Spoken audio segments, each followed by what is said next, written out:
반갑습니다. 1월 6일 화요일입니다. 오늘 저에게 주신 하나님 말씀은 신약성경 요한일서 4장 1절부터 12절까지의 말씀입니다.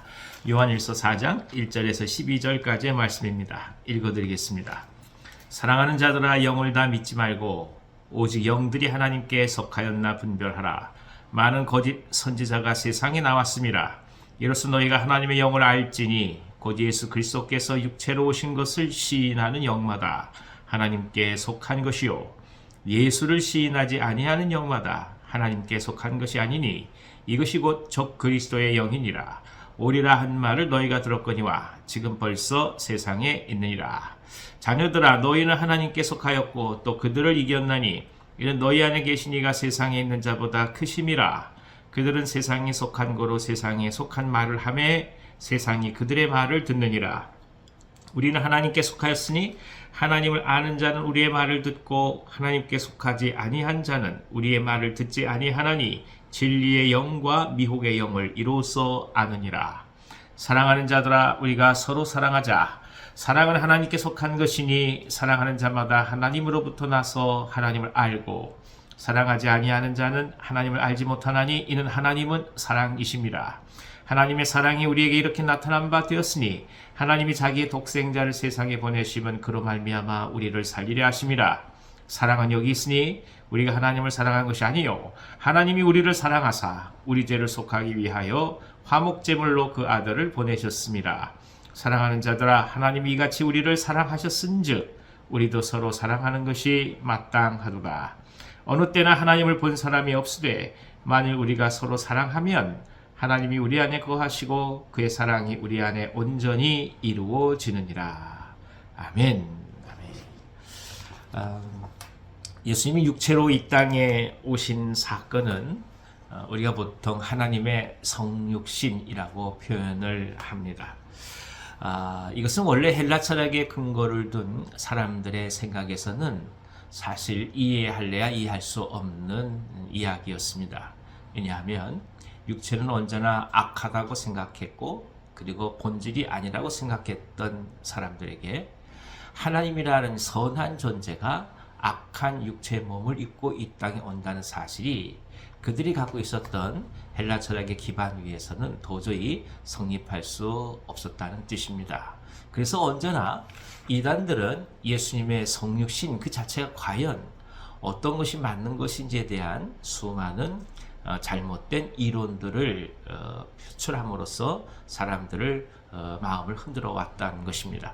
가령 예를 들어서 예수께서 십자가에서 못 박혀 죽으셨다고 하지만 그것이 사람 눈에는 그저 예수님의 몸처럼 보였지만 실은 몸이 아니다.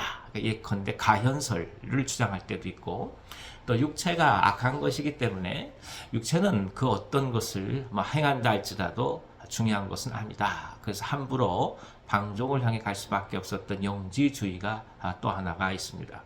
아울러서 아버지와 아들이 어떻게 하나가 될 수 있느냐, 질적인 차이가 있다라는 식의 이론들도 등장하게 됩니다.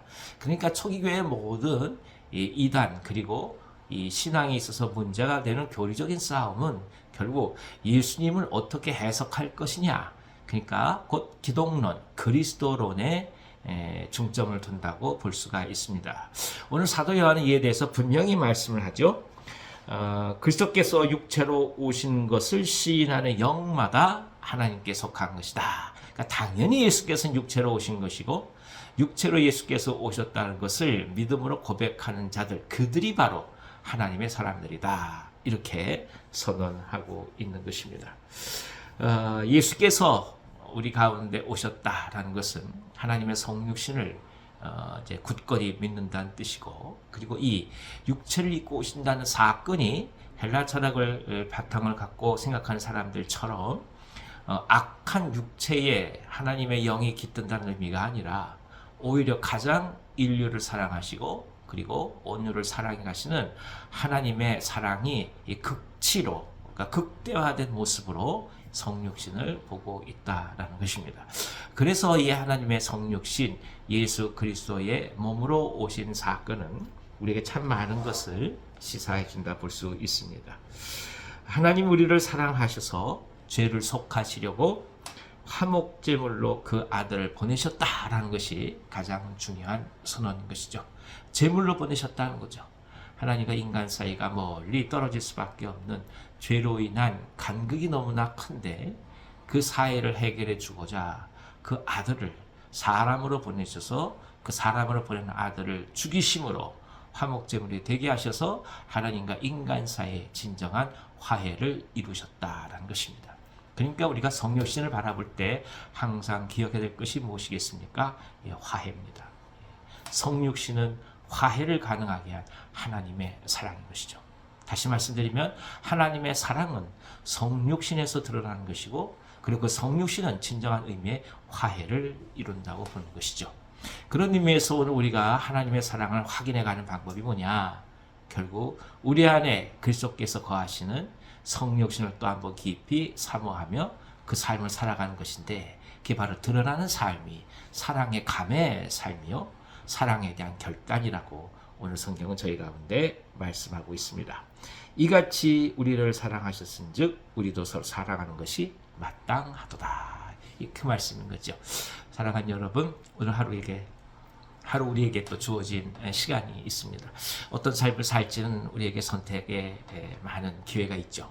그때마다 예수 그리스도의 성육신함을 바라보면서 오늘 우리가 사랑의 감을 연습해가고 사랑의 감을 기쁘게 여기는 귀한 하루가 되기를 기원합니다. 사랑은 결국 성육신이고 성육신 속에 예수 그리스도가 있는 것 아니겠습니까? 오늘 우리는 어떤 모습으로 세상을 향해 성육신을 향해 나갈까? 오늘 우리가 하는 일터와 사람들 속에 나는 어떻게 성육신의 모습으로 찾아갈까? 소중한 은혜가 우리 가운데 가득하기를 기원합니다. 기도하겠습니다. 하나님 아버지, 하나님을 사랑하고 형제를 사랑하는 그 모습의 출발은 예수님의 성육신에 있음을 알게 하셨고 그 예수님의 성육신이 비로소 진정한 화해를 가져왔음을 깨닫게 하시니 감사합니다.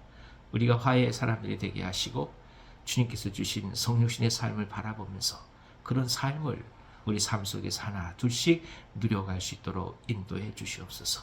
우리가 누군가를 화해시키는 존재가 되게 하시고 우리가 누군가에게 사랑에 대한 증거를 드러낼 수 있는 하나님의 손길이 되게 하여 주시옵소서. 병상에서 아파한 종들 함께 하여 주시고 주님께서 치유하여 주시옵시고 회복이 있게 하여 주시옵소서. 말씀 속에서 주님만을 바라보며 나아갈 때 하늘의 놀라운 치유와 평강이 가득하게 하여 주시옵소서. 오늘 하루도 맡기며 나아가오니 성령께서 주관해 주시옵소서. 예수님의 이름으로 기도하옵나이다. 아멘. 아멘. 오늘 하루도 기쁨으로 승리하시기 바랍니다.